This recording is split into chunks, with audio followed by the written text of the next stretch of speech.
Tapi bukan semua kemampuan yang bisa dicapai oleh semua umat, kecuali umat yang beribadah, yaitu dengan kita mendirikan nikmat besar di balik hakikat ibadah.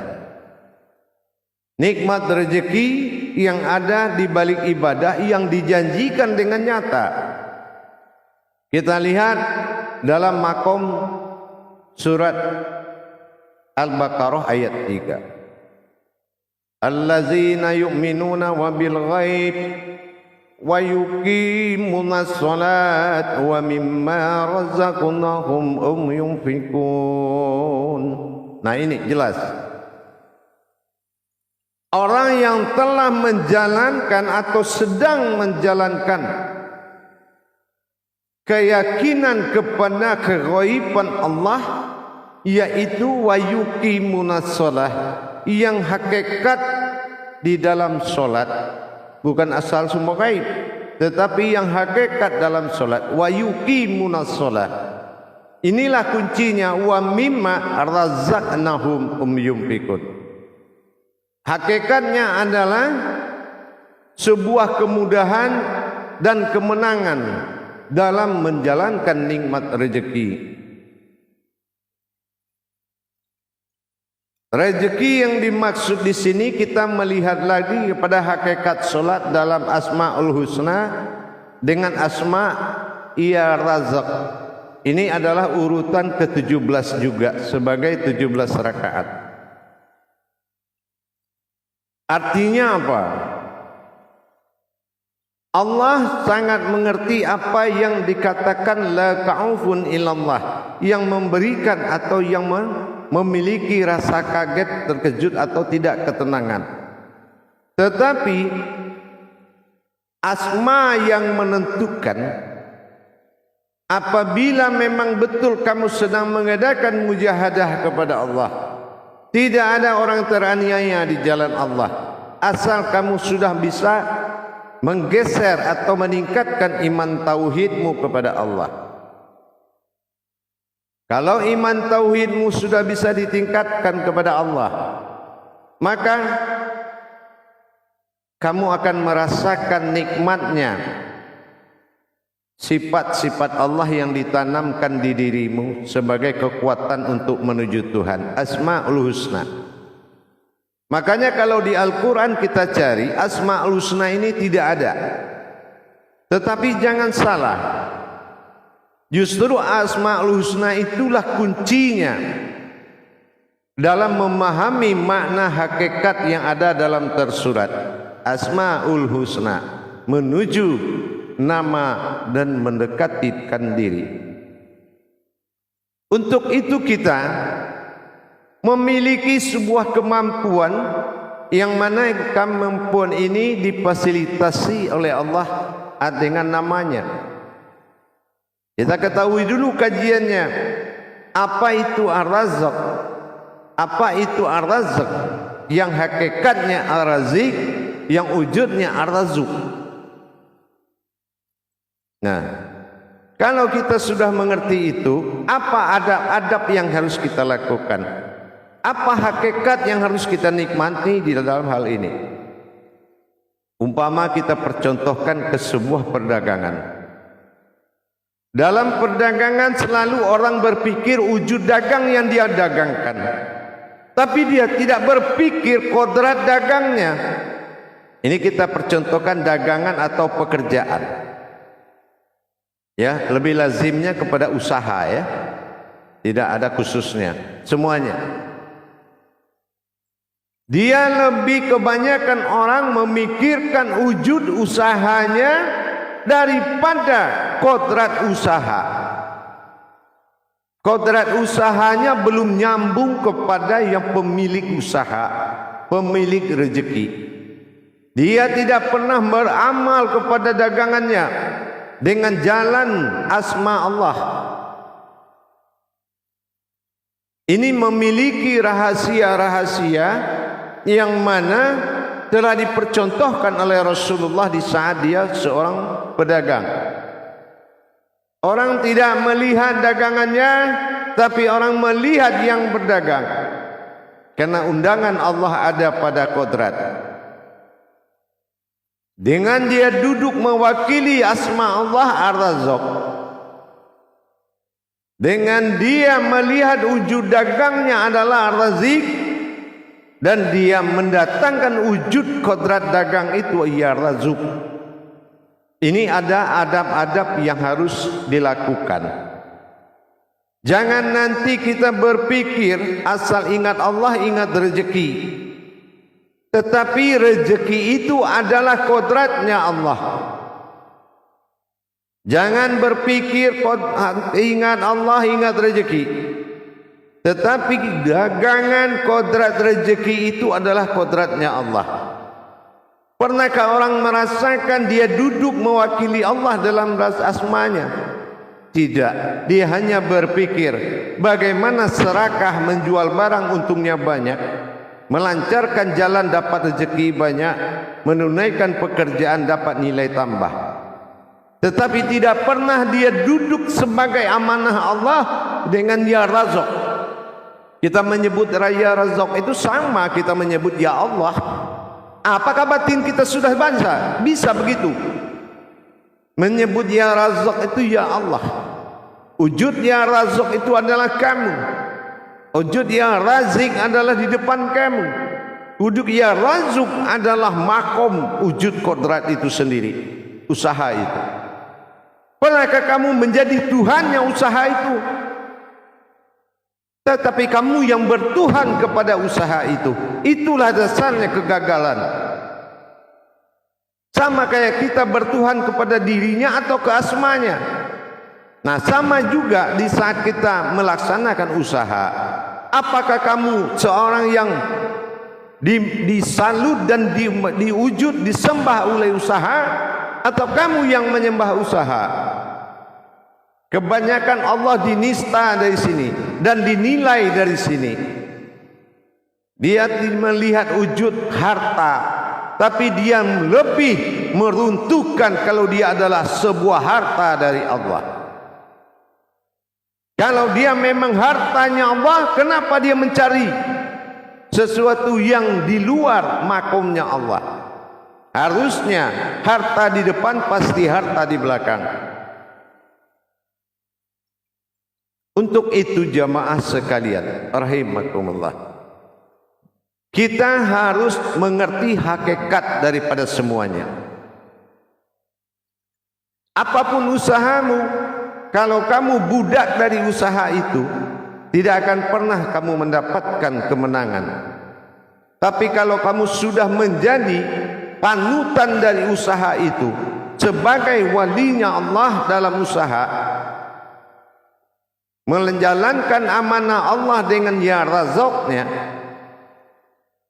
maka kamu harus berilmu tentang itu. Para hadirin pada hadirat, kaum muslimin dan muslimat rahimakumullah, kita harus berilmu tentang itu. Bagaimana kita menjalankan adabnya? Yang dijalankan asma Allah, adabnya harta, adabnya baca, memikirkan mencari duit. Karena terlena dengan wujud yang ada di depan dia, tapi dia lupa akan wujudnya sendiri sebagai asmanya Allah, yang ruh dari dagangan tersebut, ruh dari pekerjaan, ruh dari kodrat tersebut. Dia lupa, maka dia menempatkan dirinya pada sebuah makhluk yang bernyawa kepada usaha. Dia tidak menjadi nyawanya usaha, tapi dia menjadikan nyawa usaha itu nyawanya. Disinilah terbalik. Dia bebas dagang apa saja, tapi nasibnya terbelenggu. Ini yang dialami umat Islam. Allah Maha Kaya, apa yang di bumi di langit milik Allah. Tetapi kamu umatnya, kita umatnya, kenapa kita mengalami benturan yang sangat keras? Yaitu tiada, alias tidak punya apa-apa. Akhirnya ada juga yang menumbalkan agama sebagai dalil. dengan jiwa fasik. Saya tidak mikirkan harta, saya mikirkan Allah. Memang Allah turun duduk belanja ke situ. Memang Allah duduk mengurus kerjamu. Tidak. Allah punya utusan. Utusannya juga manusia. Pertolongan Allah ada dari manusia yang lain. Allah hanya menggerakkan manusia untuk menolongmu. Jadi disinilah kamu bersandar kepada asmanya Allah, tempat hablum minan nas kita dan wahablum minallah. Untuk itu kita jalani hakikatnya.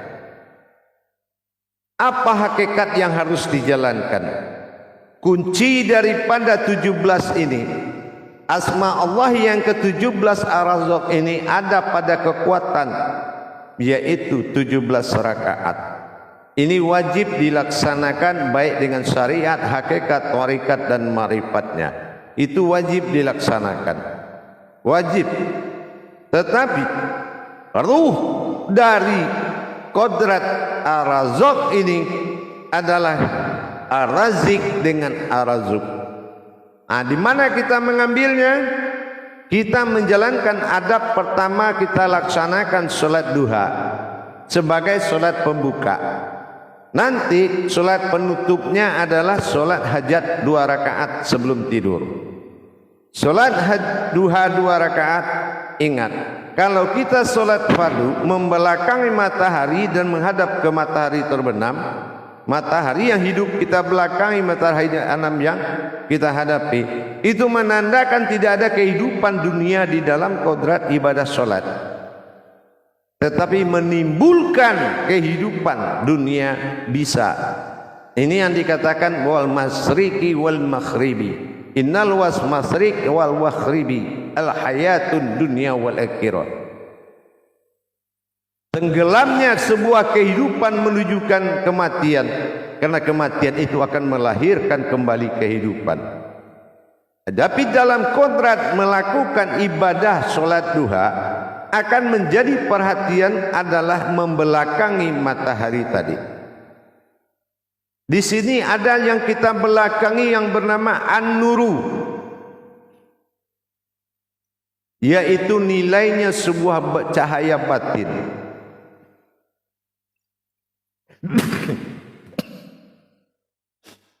Cahaya batin, an-nuru.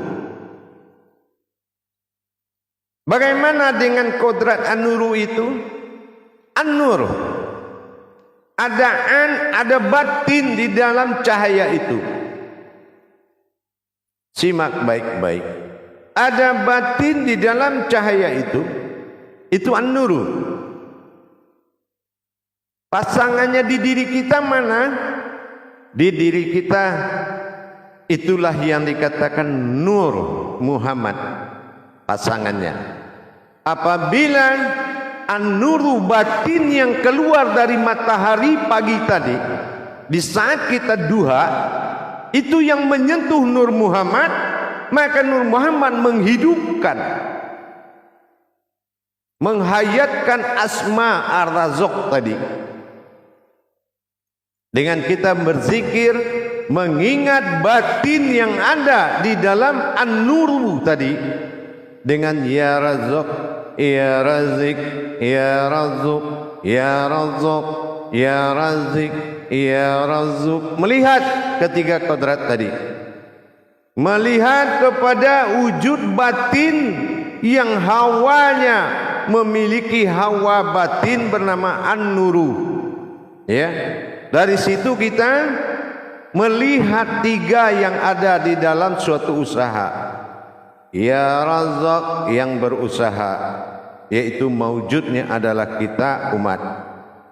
Ya Razik yang diusahakan, yaitu bentuk usaha, apakah itu pekerjaan, apakah itu dagangan, yang bentuknya.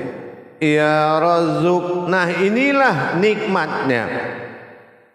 Jadi kalau kita sudah duduk di dagangan, bekerja dengan ruhnya, an-nuru, batinnya cahaya itu, maka zat yang ada di depan daganganmu dan dagangan, usaha, pekerjaan, ruh dari zat An-Nuru itu adalah dirimu sendiri yang mewakili asma Allah bernama Ya Razzaq.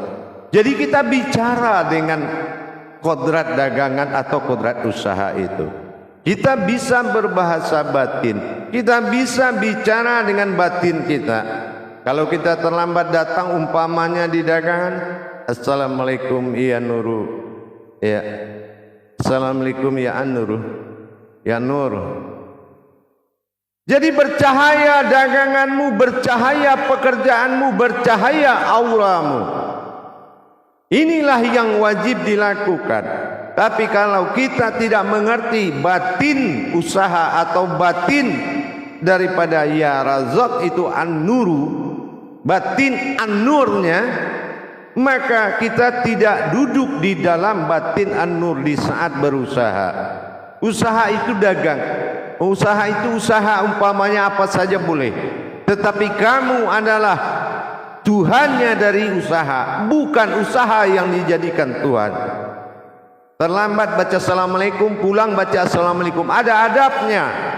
Pagi kita laksanakan duha dan kita menurunkan dengan zikir Ya Razzaq, Ya Razik, Ya Razuk. Itu satu kali tarekan, itu satu kali tarekan tiga-tiganya. Ya Razzaq, Ya Razik, Ya Razuk. Putar lagi. Ya Razzaq, Ya Razik, Ya Razuk. Ya Razzaq, Ya Razik, Ya Razuk. Ya Razzaq, Ya Razik, Ya Razuk. Ya Razzaq, Ya Razik, Ya Razuk. Ya Razzaq ingat kita, Ya Razik ingat yang di usaha kita apa? Ya Razuk ingatlah nikmat yang berdatang menutupi usaha itu sehingga mendapatkan kita kemenangan. Ayat falah. Kita laksanakan itu terus menerus. Jadikanlah dia, jadilah kamu menjadi napas dari usahamu. Usahamu yang butuh kamu. Ingat, rezeki itu kamu memang tidak tahu. Kita tidak tahu rezeki itu ada di mana. Tapi ingat, rezeki itu tahu kita berada di mana. Karena dia adalah sifat Allah. Karena dia adalah sebuah kodrat bernama sifat bagi Allah, maka dia sangat tahu di mana kita berada. Maka berubahlah cara berpikirmu dan masuklah kepada cara berpikirnya Allah dalam membantumu. Afala tubsirun, tafsirnya Allah. Berikutnya para hadirin dan jamaah, kebanyakan saya ulangi lagi, jangan bertuhan kepada apa yang kamu usahakan, tapi suruhlah usahamu bertuhan kepadamu, dan kamu yang sebagai petugas Allah berbagi nikmat. Nah, yang kedua, apabila kamu mendapatkan nikmat, tolong haknya Allah jangan dimakan juga. Ya, 0,5% itu haknya Allah, 2,5% hak yatim piatu, fakir miskin. Dari pendapatan awal atau gaji awal atau pendapatan hari pertama buka. Adab itu tolong dijaga. Karena umat Allah yang harus dikasih makan oleh bapak sama ibunya, dia masih ada, dan ibu bapaknya yang tidak ada, fakir miskin yatim piatu, tolong. Ya, nanti sekali tagih sama Allah habis semuanya. Jadi jangan sekali-kali memakan hak Allah, minimal 0,5%, yaitu atas nama nilai ibadah. Terserah kamu atur sendiri, begitu. Hadirin jamaah yang dirahmati Allah, hidup ini adalah nikmat yang luar biasa. Makanya Allah janjikan dalam rukun 17 rakaat itu, seperti kita juga menjalankan hakikat daripada asma Allah ya Razzaq itu pada urutan 17. Maka kita harus melihat kepada makom 17, yaitu 17 rakaat dari siang hari dan malam. Ini juga harus menjadi perhatian. Tapi alhamdulillah dengan terbukanya solat pembuka adalah solat yang dikatakan duha, maka tutup warung, tutup usaha, pulang kerja, maka tutup rezeki itu dengan berterima kasih pada solat hajat 2 rakaat, 1 rakaat untuk usaha, 1 rakaat lagi untuk diri, dan ucapkan setelah selesai solat hajat 2 rakaat, maka sujudlah dengan melaksanakan sujud syukur 7 kali.